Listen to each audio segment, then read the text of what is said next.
How does Kevin Garnett change games? He seems like he conserves his energy now as he gets older. Yeah, Doc do a great job, taking them out early, and having him in there for the crunch time.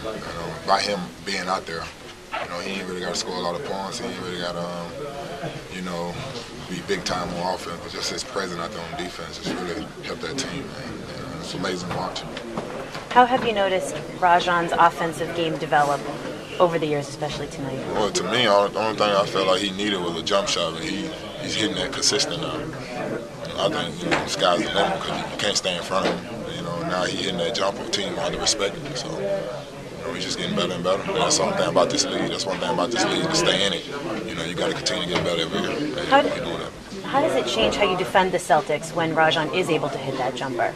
Oh, it changed big time because, like I said, you used to be able to sag off him and help on other guys, but you can't now. Especially he hitting that jump and attacking the basket. So it's hard to defend them when they going tough. Did you see him being this kind of player? Back when you guys were young players on the Celtics together. Well, I seen him being this type of player when we was back in the high school at McDonald American game. I knew he was gonna be something special. But he got a high IQ for the game. Do you still get up for like the KG games any more than any other games, just because of what happened back in the day? Well, I mean, I get up for KG because he's just that type of player. It ain't really nothing about the trade or nothing like that. He's just that type of player you got to step up for. If you don't, you'll get embarrassed. You know what I mean? And I look up to KG. He made a way for me. I was a big fan of his when I was in high school. And so that's just the type of game that you got to step up for when you play against a Hall of Fame player like that. What do you remember of Rondo from when you guys were on the team together here? Man, me and Rondo. What was he like back then? And the same. Well, I really don't know how he is too much now. I mean, he always treat me the same when I see him.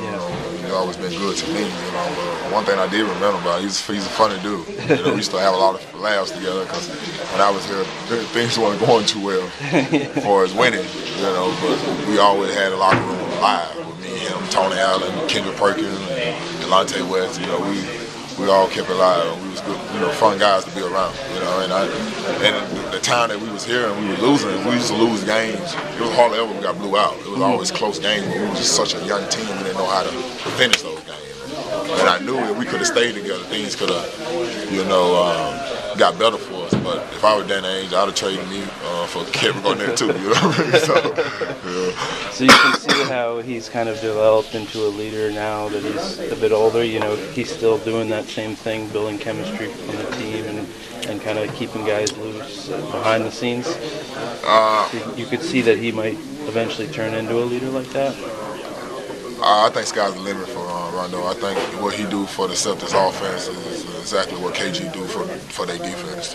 So I think sky's the limit for him. He could, Rondo probably have a chance to be one of the great point guards that ever play the game.